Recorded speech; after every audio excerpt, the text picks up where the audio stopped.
Ingatnya cuman alif lam lam ha. Apakah itu Allah? Kan bukan, itu mah tulisan Allah. Kayak yang bapaknya Amir, kan bukan AMIR, itu mah tulisan Amir. Jadi ahlul bait itu sering disebut ulul albab, didefinisikan oleh Allah, alladzina yazkurunallaha qiyaman wa qu'udan wa ala junubihim, orang yang bisa mengingat Allah dalam keadaan berdiri, duduk dan berbaring. Bahkan sejak saya memulai ceramah dari tadi, saya tidak bisa melupakannya. Itu kan sebuah permintaan. Ketika kita minta ditujukan ke jalan yang lurus, berarti kita sadar bahwa kita sedang berada di jalan yang tidak lurus. Sadar nggak? Dan kalau saya tidak baik sama Allah, Allah akan mengazab saya, menghukum saya. Itu paradigma. Itu bukan Allah yang sebenarnya. Bagaimana mungkin Dia yang Maha Pengasih, yang Maha Penyayang menyiksa hamba yang dicintainya? Quran bilang, mengingat Allah itu persis seperti kamu mengingat bapakmu. Itu kata Quran.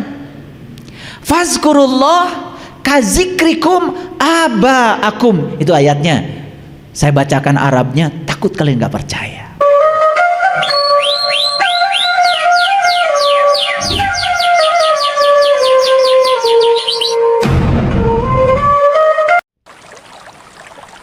Bismillahirrahmanirrahim. Assalamualaikum warahmatullahi wabarakatuh. Salam sejahtera untuk kita semua. Om Swastiastu, Namo Buddhaya, salam kebajikan, Sampurasun. Rahayu Sagung Dumadi. Semoga seluruh makhluk hidup di semesta ini, baik yang kelihatan maupun yang tidak kelihatan, di setiap ruang dan waktu, di semua tingkatan, senantiasa hidup berbahagia. Semoga kita semua selalu menjadi sumber cinta, sumber sukacita, sumber kedamaian, sumber ketentraman bagi semua makhluk dimanapun mereka berada. Para sahabatku, para hadirin semuanya, kebenaran itu selalu ditemukan dalam kesederhanaan, bukan dalam keruwetan, bukan dalam kerumitan. Siapapun yang berbicara kebenaran tetapi rumit, yang dibicarakan itu pasti bukan kebenaran. Sederhana saja. Ikan mengambil kehidupan dari tempat dia hidup, yaitu air. Jadi kalau ikan tinggal di laut tetapi dia tidak mengenal garam, wajar, namanya juga ikan. Dia hidup di air, hidup di samudra, tetapi masih saja bertanya tentang di mana samudra. Wajar, namanya juga ikan. Ikan baru sadar bahwa dia selama ini mendapatkan kehidupan dari samudra tepat saat dia kena pancing. Tepat saat dia kena jaring. Begitu kena pancing, kena jaring, dia keluar tuh dari samudra. Baru tidak tenang. Padahal waktu di air dia tenang. Begitu dipisahkan dari air, baru dia tidak tenang. Yang senang mancing, coba perhatikan. Ketika ikan ada di air, tenang aja. Begitu terangkat saja ke udara, tidak di habitatnya, gelisah ikan. Jadi ikan baru sadar kalau dia selama ini mendapatkan kehidupan dari tempat hidupnya, tepat saat dia keluar dari habitatnya. Betul apa tidak? Kita mau menunggu begitu? Burung tiap hari mengangkasa, terbang ke sana kemari. Tetapi sampai sekarang dia tidak kenal yang mana itu angkasa. Wajar, namanya juga burung. Tetapi baik ikan maupun burung, yang luar biasa adalah ikan itu bahagia dia jadi ikan, dan burung juga bahagia jadi burung. Coba, burung itu bangun tidur tuh nyanyi. Yang lucu adalah manusia yang menyangka dirinya paling mulia, katanya pengendali semesta ini, tetapi banyak manusia yang tidak bahagia menjadi manusia. Lucu kan manusia? Hanya manusia di semesta ini yang suka mereka-reka tempat istimewa setelah kematian, walaupun dia tidak berbuat kebaikan apapun.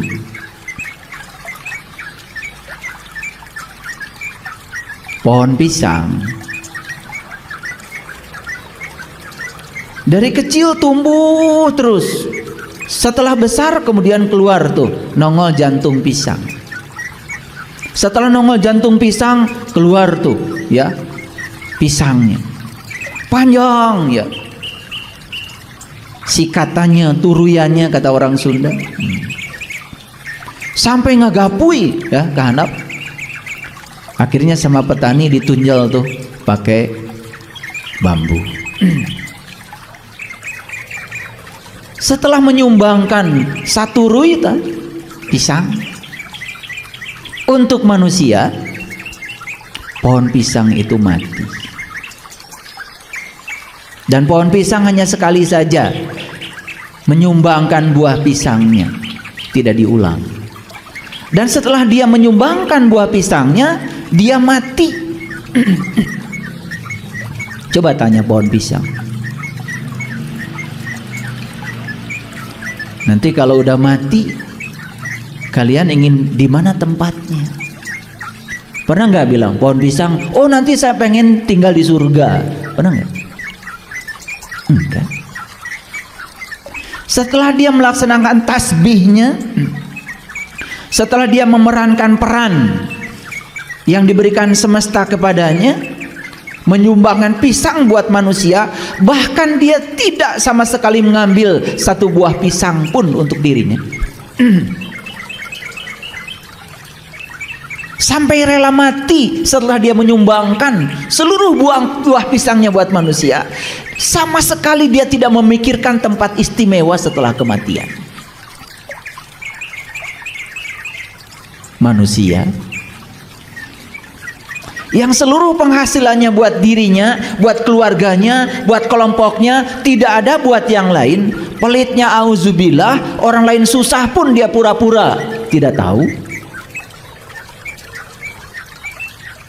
Masih saja memikirkan tempat istimewa setelah kematian. Hanya manusia yang punya sifat seperti itu, yang lain tidak.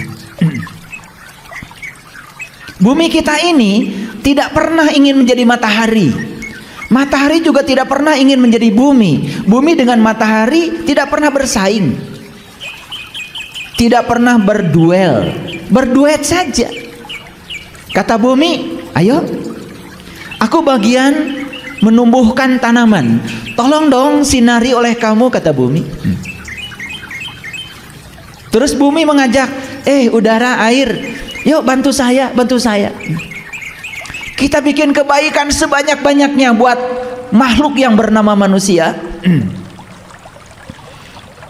Ditumbuhkanlah beras, ditumbuhkan jagung, tumbuhkan singkong, ditumbuhkan berbagai macam tanaman, semua disumbangkan buat manusia. Bahkan bumi pun tidak pernah merasa berjasa setelah menyumbangkan semuanya. Luar biasa ya. Sadar nggak? Selama ini kita hidup dalam keadaan tidak sadar. Kita menjadikan setiap orang lain sebagai kompetitor, sebagai orang yang berbahaya, sehingga dianggap setiap orang itu sebagai pesaing buat kita sendiri. Kita tidak belajar dari mereka. Mereka tuh berkomunikasi, berkolaborasi, membangun sesuatu yang positif untuk kemaslahatan makhluk yang ada di sekitarnya. Manusia menebar gosip, hoax, kebencian. Begitu orang lain berbeda sedikit dengan keyakinannya, dianggap salah, dianggap sesat. Sampai hari ini saya tidak menemukan satu ayat pun yang mengizinkan manusia boleh menyesatkan manusia lain. Saya tidak menemukan ayatnya di Quran. Yang ada di Quran, inna rabbaka huwa a'lamu biman dhalla an sabilihi wa huwa a'lamu bil muhtadin. Hanya Tuhanmu yang berhak untuk mengatakan siapa yang dapat petunjuk dan siapa yang tersesat di jalannya. Hanya Tuhan. Itu Quran loh. Kita cuman berkoar-koar aja. Pedoman hidupnya Quran, pedoman hidupnya Quran. Betul? Karena Anda rajin membacanya sampai Anda tidak mengerti isinya. Dan begitu disampaikan isi seperti itu, Anda juga menolaknya. Saya tidak mengerti pedoman hidup Anda itu apa. Sedangkan Quran menekankan inna rabbaka huwa a'lamu biman dhalla an sabilihi wa huwa a'lamu bil muhtadin. Hanya Tuhanmu yang berhak untuk menilai siapa yang tersesat di jalannya dan siapa yang mendapatkan petunjuk. Tidak ada manusia apapun, siapapun yang beri kuasa untuk menilai siapapun. Bahkan kita diajarkan setiap sholat mengatakan maliki yaumiddin. Hanya Engkau pemilik hari pembalasan. Hanya Engkau yang berhak menghukum. Hanya Engkau yang berhak menghakimi. Bukankah itu yang kita ucapkan setiap sholat? Dan kita tidak pernah memahami makna balik yang tersembunyi di balik itu. Kita hanya menjalankan sholat, membaca kalimat itu seperti robot. Dan berulang-ulang kita membaca kalimat itu. Bahkan kita membaca ihdinas syiratal mustaqim, ihdinas syiratal mustaqim, tunjuki aku ya Allah ke jalanmu yang lurus. Itu kan sebuah permintaan. Ketika kita minta ditujukan ke jalan yang lurus, berarti kita sadar bahwa kita sedang berada di jalan yang tidak lurus. Sadar nggak? Kalau kita jalan-jalan cari alamat, kan kita minta ditunjukkan sama orang alamat bapak ini di mana, tepat saat kita sedang berada di posisi yang tidak menemukan alamat. Betul nggak? Sebut saja kita sedang tersesat. Karena kita sadar sedang tersesat, minta ditunjukkan, tolong dong alamat bapak ini di mana, RT berapa, RW berapa, kan begitu. Dan kalau kita tidak jalan-jalan, tidak pergi kemana-mana, kan tidak mungkin kita minta ditunjukkan rumah siapa di mana. Betul apa tidak?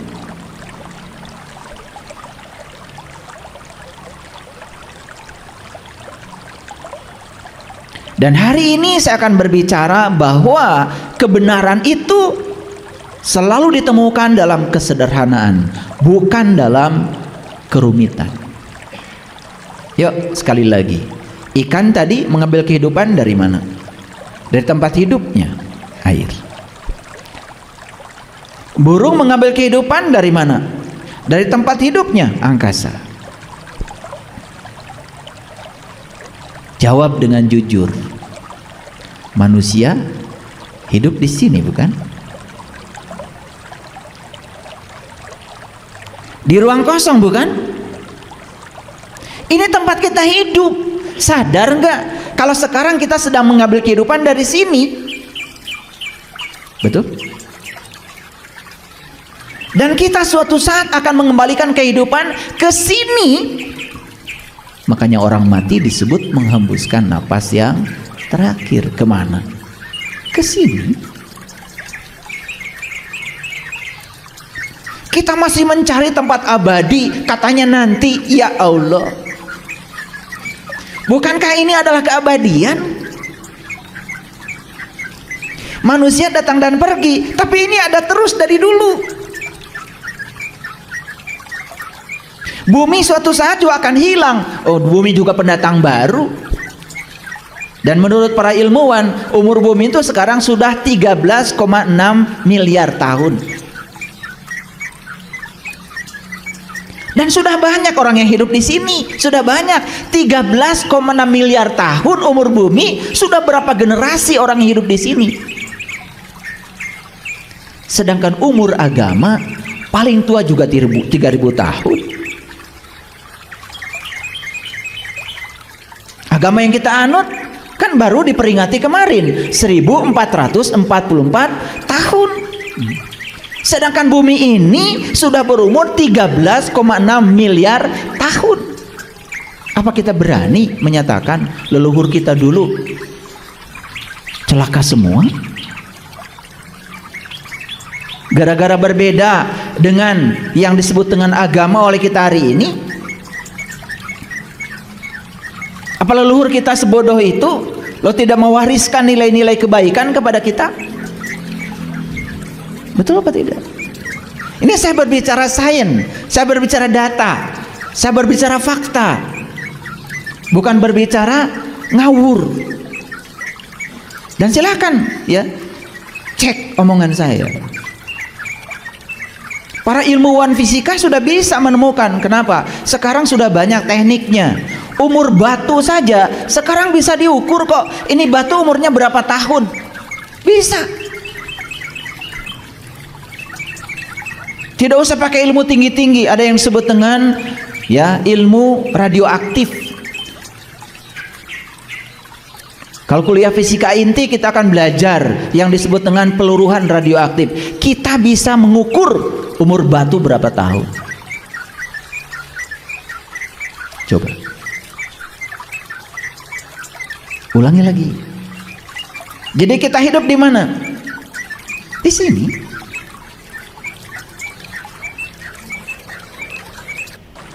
Jelas?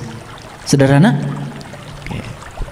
Sekarang kita sadari, kita mengambil kehidupan dari mana? Dari sini. Dan kita akan mengembalikan pinjaman kehidupan kemana?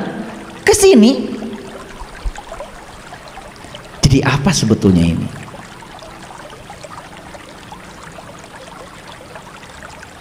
Ya tempat hidup. Tapi bisa dijelaskan? Ya nggak bisa. Dan kemanapun kita pergi, kita akan ketemu ini. Akan ketemu ini. Benda-benda langit datang dan pergi.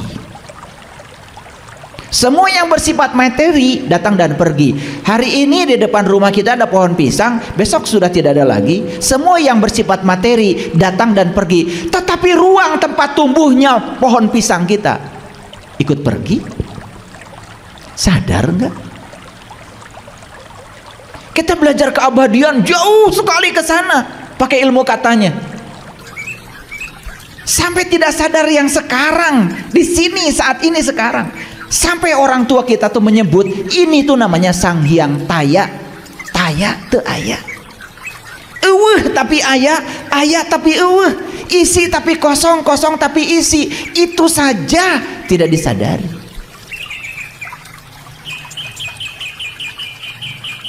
Sederhana nggak? Sederhana? Yuk. Allah mengatakan di Quran, aku meliputi semua manusia. Aku meliputi seluruh makhluk hidup. Cukup informatif kalimat itu bagi kita? Apa maknanya? Coba. Samudra meliputi ikan-ikan yang di samudra. Berarti ikan ini diliputi oleh siapa? Yang meliputi. Nah, yang diliputi itu pasti sosok. Ikan itu ada sosoknya. Tapi yang meliputi kan nggak ada sosoknya. Karena kalau dia sosok tidak mungkin bisa meliputi. Makanya air ngikuti saja bentuk tempat di mana dia tinggal. Betul?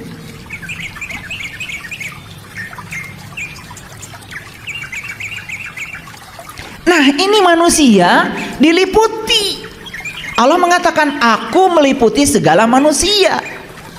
Ayo sederhanakan, jangan pusing-pusing. Kita diliputi apa sekarang? Diliputi apa? Kan diliputi ini. Terlalu mewah gitu penjelasan saya. Karena kita berpikir ruwet terus dari dulu, lalu memposisikan Tuhan sebagai sosok yang tinggal di jauh di sana-sana, pakai baju itu, pakai baju ini, kayak raja gitu. Lalu disuruh-suruh oleh kita supaya ngikutin keinginan kita. Ada yang harus diperbaiki di otak kita.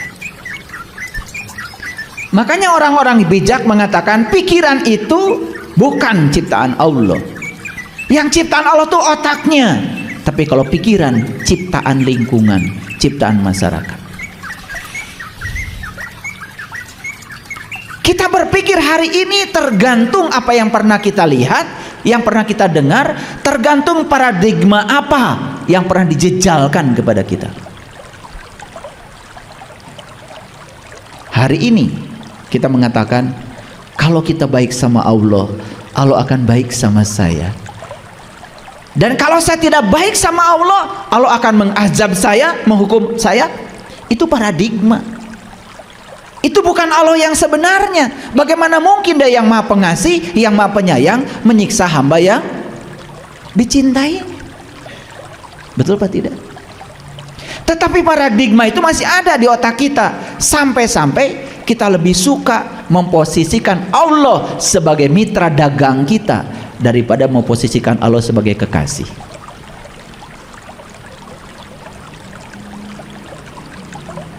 Wah, saya sedang banyak masalah nih, kayaknya saya harus tahajud.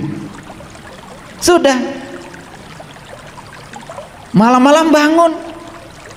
Begitu bangun, kata malaikat, tumben.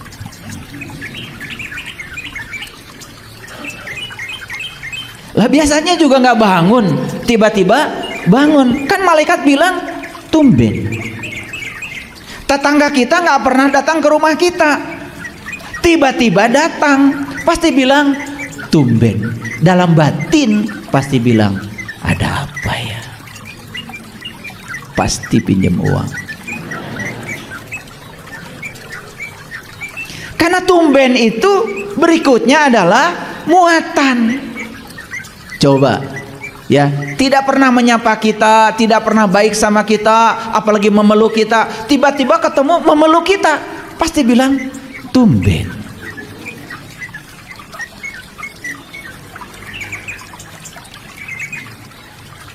Kata malaikat, pasti tahajudnya 2 rakaat saja, mintanya suabrek.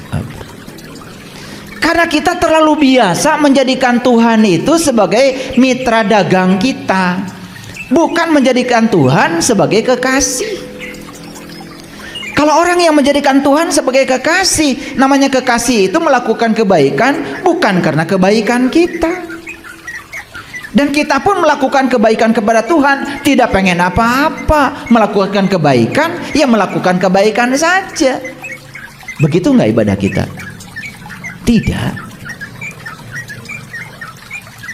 Karena kita lebih suka memposisikan Tuhan sebagai mitra dagang kita daripada memposisikan Tuhan sebagai kekasih. Ya, hidupnya ya seperti itu saja. Dari waktu ke waktu kesadarannya juga begitu-begitu saja. Itu paradigma, karena dia menempatkan Tuhan di pikiran dia seperti itu. Kenapa pikiran seperti itu? Karena dibesarkan di lingkungan yang seperti itu. Setelah itu dia mengizinkan agar dia menjadi seperti lingkungannya, tidak menjadi dirinya sendiri. Dan kalau semua ditanya, pasti tidak ada argumen. Kenapa Anda takbiratul ihramnya seperti itu? Pasti jawabannya, kan orang lain juga begitu. Dan kenapa ketika Anda sholat mengacungkan telunjuk, bukan jempol. Karena orang lain juga mengajukan telunjuk. Itu saja jawabannya. Tidak ada argumen yang masuk akal. Padahal Nabi Muhammad sudah mengatakan as-sholatu mi'rajul mu'minin. Dalam gerakan sholat itu ada simbol, ada tata cara untuk mi'raj. Mi'raj itu bahasa sastra, bahasa Qur'annya adalah liko. Walaupun di Quran ada Quran surat Al-Ma'arij, itu juga cerita tentang perjalanan menuju Tuhan. Tapi Quran lebih banyak menyebut kata liko. Itu perjumpaan. Jadi gerakan sholat itu dari takbir sampai salam isinya itu syarat sekali dengan simbol-simbol. Kita nggak ngerti maknanya apa.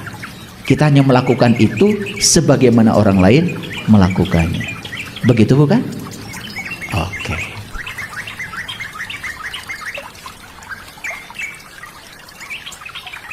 Ketika saya mengajak umat ini berpikir sederhana, malah saya disalahkan. Contoh, Quran bilang mengingat Allah itu persis seperti kamu mengingat bapakmu. Itu kata Quran. Fazkurullah kazikrikum abaakum. Itu ayatnya. Saya bacakan Arabnya, takut kalian nggak percaya. Kalau gitu saya bacakan lagi. Itu Quran surat Al-Baqarah ayat 200. Nah, takut nggak percaya. Nanti disangka ngarang saya.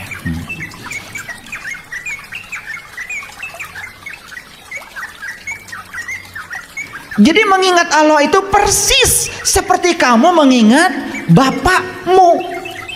Itu Quran.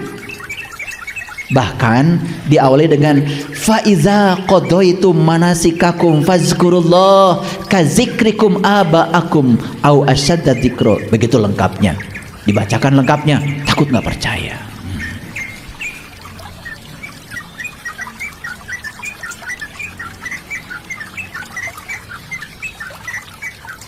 Sekarang saya tanya, sekarang ingat gak sama bapak? Ingat gak sama bapak? Bapak, ayahmu, abi, abah. Ingat sekarang? Ingat? Ada suaranya? Gak ada. Dan yang bisa ingat sama bapakmu hanya orang-orang yang kenal bapakmu. Ini omongan saya masuk akal nggak? Kan yang bisa mengingat bapakmu satu kamu anaknya, yang kedua tetanggamu yang pernah jumpa dengan bapakmu, yang ketiga siapapun orang yang pernah jumpa dengan bapakmu. Lah saya belum pernah jumpa sama bapakmu, disuruh mengingat. Walaupun saya tahu namanya, misalnya namanya Amir. Nah kan saya juga tidak bisa mengingat bapakmu walaupun sudah ada namanya. Terus saya ambil tasbih gitu, langsung Amir. Begitu. Saya ingin membawa kalian kepada kesederhanaan kebenaran. Karena kita sudah terlalu ruwet selama ini berpikir. Ulangi lagi. Ingat sama bapak sekarang? Ingat. Kenapa ingat? Satu, sering jumpa.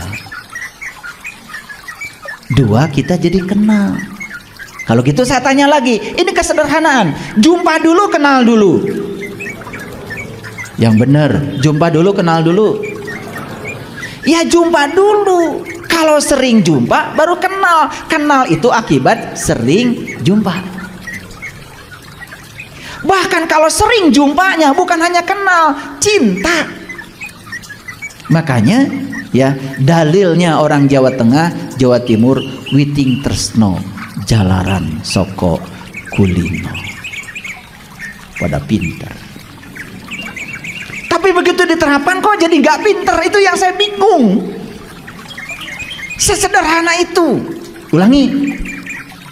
Ingat sama bapak sekarang. Ada suaranya? Yang bapaknya Amir kan nggak usah bilang Amir. Yang bapaknya Emot nggak usah bilang Emot. Betul? Betul apa tidak? Allah itu persis seperti kamu mengingat bapakmu. Itu kata Quran. Sekarang saya tanya, ingat sama Allah.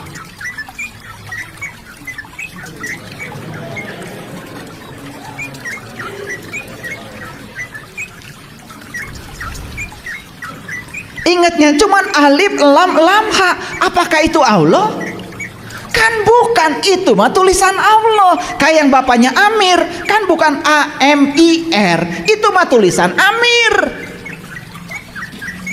Bisa membedakan tulisan Amir dengan Amir benerannya? Bisa? Kalau kalian menyamakan tulisan Amir dengan bapakmu, menghina. Mana Amir? Ini AMIR. Loh, itu kan tulisan Amir, bukan Amir. Dan tulisan Amir gak bisa makan air, gak bisa makan nasi, tidak bisa minum air, tidak bisa menyapa, mati. Betul? Awas. Alif lam lam ha bukan Allah. Itu mah tulisan Allah. Bahkan Allah itu awalnya juga gak ada namanya. Kan bapakmu yang Amir juga baru ada namanya setelah ada barangnya. Sekarang saya nanya dulu, ini kesederhanaan berpikir. Barangnya dulu, namanya dulu. Setelah ada barangnya, gubrag alam kalam dunia. Betul? Kasep. Mancung. Lengana dua. Sampai na dua. Di pasian aja dengan Amir. Betul? Ya. Jadi menyebut-nyebut Amir, bisa tahu dan kenal pada Amir? Gak bisa. Bisa tahu dan kenal ke Amir, mun sering penak sareng Amir. Sederhana? Oke. Sekarang saya tanya, tahu zikir? Zikir bahasa Arab, apa artinya? Mengingat. Awas ya. Zikir artinya mengingat. Coba saya tes. Ini sederhana. Amir, Amir, Amir, Amir. Saya sedang apa? Udah mulai pinter nih. Kan tadi saya sedang menyebut. Menyebut itu barangnya juga beda alatnya. Menyebut itu pakai alatnya ini. Tapi mengingat, ya yang jelas saya ingat bapak saya, tapi nggak tahu di sebelah mana itu alat buat mengingatnya. Gaib. Tapi saya ingat bapak saya walaupun sudah meninggal 10 tahun yang lalu. Saya sekarang masih ingat ya senyumnya, ingat kebijaksanaannya, ingat pecinya, ingat baju kesukaannya, ingat cara beliau pakai sarungnya, bahkan nyomotnya aja sampai sekarang saya masih ingat. Beda mengingat dengan menyebut. Oke. Jadi kalau kalian sedang subhanallah, subhanallah, subhanallah, menyebut atau mengingat? Menyebut. Zikir bukan itu. Zikir bukan. Sesederhana itu. Kenapa tuh kalian bilang saya lagi zikir padahal lagi menyebut? Apa menyebut salah? Tidak. Menyebut Amir tidak salah. Kalian bilang subhanallah, alhamdulillah, Allah bagus. Tetapi lebih bagus lagi kalau itu sebutan dialamatkan kemana. Kan setiap nama itu ada barangnya katanya tadi. Begitu nyebut Amir kan barangnya ada, alamatnya jelas. Oh, Amir yang saya maksud adalah bapak saya yang paling ganteng deh sedunia. Sederhana nggak yang saya bicarakan? Atau masih pusing? Nah, kalau kalian masih pusing karena memang kalian itu sudah pusing dari dulu, bahkan pusingnya sudah mencapai 7 keliling. Betul Pak tidak? Saya itu begitu orang tua saya bilang begitu, pusing 7 keliling, wah saya kejar itu. Kenapa pusing itu 7 bukan 8? Kok orang tua kita kalau ngomong itu pusingnya 7 keliling. Loh, jalan Shirathul Mustaqim juga rambut dibelah 7. Tawaf 7 putaran. Sa'i 7 kali mondar-mandir Safa dan Marwah. Melempar jumroh pun 7 batu. Surat Al-Fatihah 7 ayat juga. Wah, jangan-jangan orang tua kita tuh kalau ngomong pasti ada pesannya. Kenapa pusing 7 keliling? Ternyata saya dapat ilmunya. Begitu saya tahu rahasia yang 7, saya nggak pusing lagi. Makanya sepanjang kalian belum tahu rahasia yang 7, kalian selamat pusing 7 keliling. Ini bahasa sehari-hari kan, yang kalau dielaborasi secara saintifik keren. Cuman kita jarang memikirkannya, itu aja. Paham ya? Oke. Sederhana saya bicara kebenaran hari ini. Bisa bedakan menyebut dengan mengingat? Ya. Di Quran itu perintahnya itu mengingat. Fazkurullah dzikran katsir. Ingatlah Allah dengan ingatan yang sebanyak-banyaknya. Maaf, saya tidak menemukan sebutlah dia dengan sebutan yang sebanyak-banyaknya. Menyebut Amir, bisa nggak semua orang? Bisa. Tapi mengingat Amir, bisa semua orang? Siapa yang bisa mengingat Amir? Yang tahu Amir. Menyebut Allah, bisa semua orang? Tapi yang bisa ingat kepada Allah, bisa semua orang? Siapa yang bisa ingat kepada Allah? Hanya yang tahu dan kenal kepada dia. Makanya orang yang tahu dan kenal kepada dia diberi gelar oleh Allah. Gelarnya ulul albab. Ulu itu artinya pemilik. Albab itu bagian dalam dari kolbu, dari kata lub. Jadi kolbu itu ada bagian dalamnya itu. Ada yang namanya fuad, ada yang namanya lub. Jadi ulul albab itu pemilik kolbu. Itu yang disebut dengan ahlul bait. Karena apa? Allah mengatakan langit dan bumi tidak akan cukup menampung zatku, tapi kolbunya orang yang beriman itulah sebenar-benarnya rumahku. Jadi ahlul bait itu sering disebut ulul albab. Didefinisikan oleh Allah, allazina yazkurunallaha qiyaman wa qu'udan wa ala junubihim. Orang yang bisa mengingat Allah dalam keadaan berdiri, duduk dan berbaring. Bahkan sejak saya memulai ceramah dari tadi, saya tidak bisa melupakan.